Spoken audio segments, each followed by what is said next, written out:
Hi everyone, this side Madhu, young digital creator. आज के इस वीडियो में मैं आप लोगों को कोई नॉलेज या कोई इन्फॉर्मेशन बिल्कुल नहीं देने आई हूँ। मैं इस वीडियो में छोटी सी स्टोरी शेयर करने वाली हूँ, जिस स्टोरी से आप अपने लाइफ में रिलेट कर पाओगे। तो गाइस, हम लोग देरी ना करते हुए चलते हैं उस छोटी सी स्टोरी की ओर। तो एक गांव है, उस गांव में बहुत सारे गांव निवासी रहते हैं। उसी गांव में एक पंडित जी भी रहते हैं। एक्चुअली क्या हुआ कि एक दिन बहुत भयंकर बाढ़ आई और उस गांव के डूबने की संभावना आ गई। तो जिस कारण की वजह से गांव निवासी को गांव छोड़ करके कहीं सुरक्षित जगह जाना पड़ा और सारे गांव वाले चले गए। पंडित जी को बोला गया कि पंडित जी आप भी चलिए, वरना खतरे हो सकते हैं आपके लिए। बट पंडित जी ने एक शब्द बोला कि नहीं, मैं नहीं जाऊंगा। क्यों नहीं जाऊंगा? क्योंकि वो जो पंडित जी थे बहुत ज्यादा भक्ति करने वाले थे, भगवान की पूजा पाठ करते थे, भगवान की सेवा करते थे। इसके वजह से भगवान को ना बहुत ज्यादा भगवान पे उस पंडित जी को बिलीव था कि भगवान मुझे बचाएंगे, मुझे भागने की जरूरत नहीं है। क्या हुआ कि पानी का जो कहर है वो बढ़ते गया। तो पंडित जी को बचाने के लिए एक जीप आई।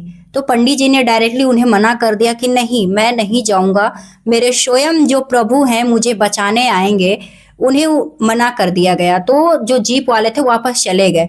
फिर पानी जो है ना वो बढ़ता गया, बढ़ता गया, बढ़ता गया। फिर क्या हुआ कि पुलिस फोर्स आई।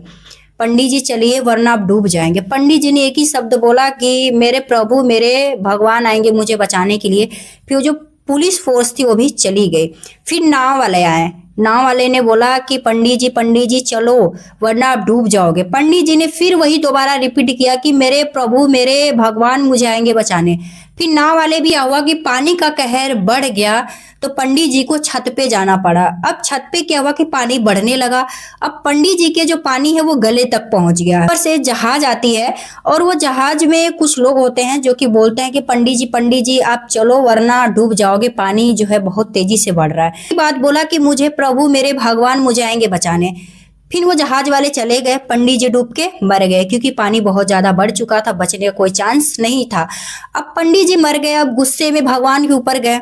अब भगवान के ऊपर जाने के बाद गुस्से में कह रहे, भगवान मैंने तुम्हारी तो पूजा बहुत ज्यादा की थी, मैंने सेवा भी बहुत ज्यादा किया था, मुझे आप पे भरोसा बहुत ज्यादा था, बट आप मुझे बचाए क्यों नहीं? आप मुझे पानी में डुबो के मार क्यों दिए?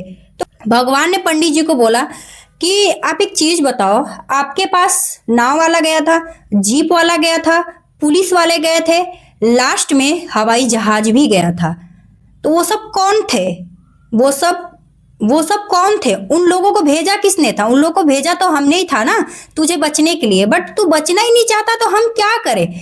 उसी तरीके से हमारे लाइफ में कभी कभी एक ऐसी अपॉर्चुनिटी आती है जिसे हमें ग्रैब करना चाहिए, तो हम उसे ड्रॉप कर देते हैं और सोचते हैं कि भगवान स्वयं प्रकट होकर के बोले कि तू ये काम कर ले, लाइफ तेरी चेंज हो जाएगी, तो ही हम इस काम को करेंगे। बहुत सारे लोग यही गलतियां कर देते हैं, बट उनको ये नहीं पता होता है कि भगवान ने अगर भेजा है किसी न किसी के थ्रू, किसी न किसी माध्यम के थ्रू, तो हमारे लाइफ में कुछ चेंज करने के लिए, हमें अपने आप को डेवलप करने के लिए। बट लोग समझ नहीं पाते हैं और उस चीज को ड्रॉप कर देते हैं और बाद में भगवान को ब्लेम करते हैं कि भगवान तूने कोई मुझे ऐसा मौका नहीं दिया जो अपने लाइफ को चेंज करने के लिए।